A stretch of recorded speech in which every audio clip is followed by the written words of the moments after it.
नई भाभी का झूठ। शादी का 5वां दिन था। रात्रि के 11 बज रहे थे, लेकिन ननद देवर से घिरी शेफाली बेचैन थी। बार बार उसकी नज़र अपने कमरे की ओर जा रही थी, जहां पति बेचारे अकेले बिस्तर पर करवट बदल रहे थे। टेबल पर रखा टेप रिकॉर्डर में उस समय का फेमस सॉन्ग दिल के अरमा बज रहा था। सलमा आगा की दिलकश आवाज़। शेफाली चाह रही थी कि कैसे इन शरारती देवर ननद से पिंड छुड़े तो वह अपने पति के पास जा सके, लेकिन दूर दूर से आए रिश्तेदारी के ननद देवर सबको दूसरे दिन निकलना था। सभी नई भाभी को छोड़ना नहीं चाह रहे थे। अब इन देवर ननद को कौन समझाए दिल की बात। तभी बड़ी ननद आई। सभी छोटे देवर ननद को झिड़कते हुए बोली, रात 1 बजने को आए, तुम लोग भी सोने जाओ और दुल्हन को भी जाने दो।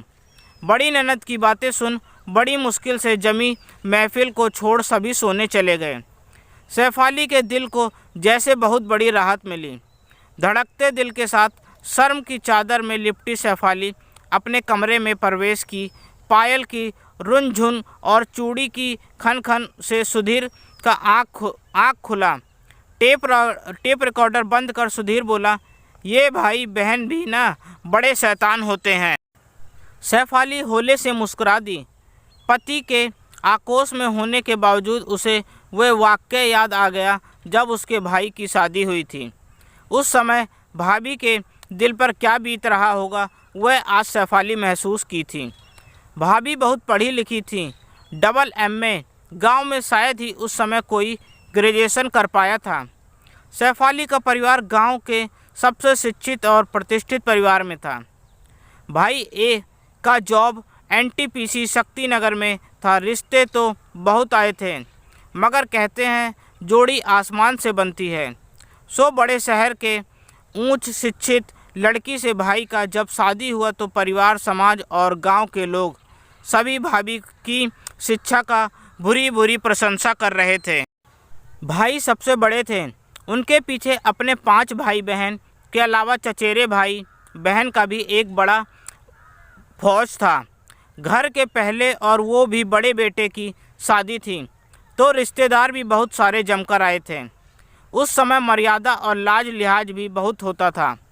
औरत मर्द, बेटा बेटी, सास ससुर, बहू दामाद सभी मर्यादा का पालन करते थे।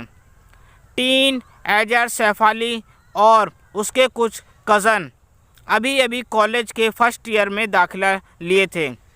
उमंग जवां था।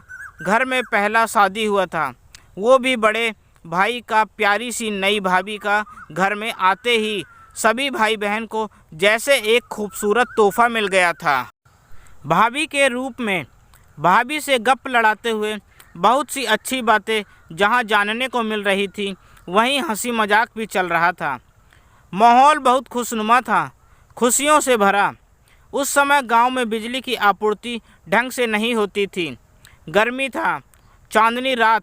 सभी मिलकर भाभी को घेर कर मस्ती भरी बातों में डूबे थे।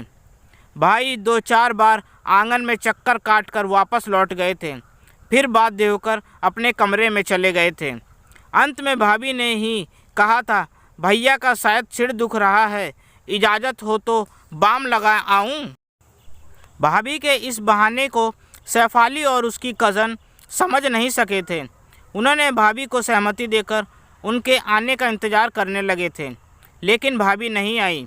अंत में माँ जब आंगन आई तो सबको जगह देख सोने जाने को कही थी। भाभी का वह झूठ उस समय वे सब समझ नहीं पाए थे। पिया मिलन में बाधक छोटे छोटे देवर ननद प्रिय होने के बावजूद उस समय भाभी को भा नहीं रहे थे। ऐसा होता है, लेकिन छोटे देवर ननद को भाभी के दिल की बेचैनी की समझ नहीं थी। आज अपने दिल की बेकरारी को देख शेफाली को अपनी भाभी के उस झूठ का एहसास हुआ। भाभी का झूठ सचमुच बहुत प्यारा था। देवर ननद से भरा ससुराल सबको प्यारा लगता है, मगर पति के लिए इंतज़ार करना जितना बेचैनी भरा होता है, शायद उससे भी ज़्यादा बेचैनी भरा नई नवेली दुल्हन के लिए इंतज़ार का वह पल होता है। सुख की अनुभूति के साथ शेफाली शर्म से अपने मेहंदी सजे हाथ से अपने चेहरे को ढक पति के आगोश में समा गई। आपको मेरी यह कहानी कैसी लगी कमेंट करके ज़रूर बताइए और मुझे सब्सक्राइब भी करें। आपका अपना दोस्त, धन्यवाद।